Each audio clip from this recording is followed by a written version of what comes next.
Tout juste revenu de son dernier sommet européen à Bruxelles, le Premier ministre britannique fait face aux questions des députés à la Chambre des communes.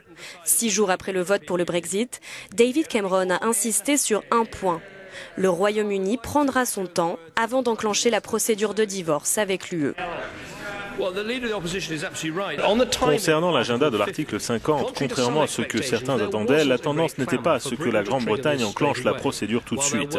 À part une ou deux voix, la majorité de mes homologues européens pensent qu'il faut du temps pour bien faire les choses. Ils ont aussi dit pas de négociations sans notification. Mais je ne pense pas que cela empêche le futur Premier ministre britannique d'avoir déjà des discussions avec les partenaires et institutions européennes.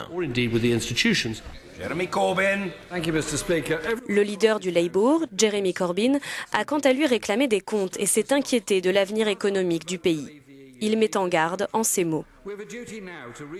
Nous avons aujourd'hui le devoir de refaçonner, reconstruire une économie pour notre futur.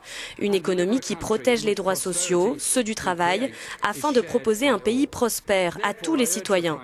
Pour ce faire, j'engage le Premier ministre et celui qui lui succédera à établir un plan économique clair pour l'investissement. Il ne faut plus d'austérité, plus de coupes dans les services publics.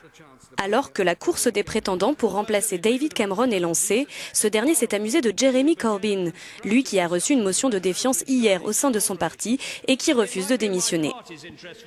C'est sans doute dans l'intérêt de mon parti qu'il soit assis là, mais ce n'est pas dans l'intérêt national. Alors pour l'amour du ciel, mon vieux, démissionnez!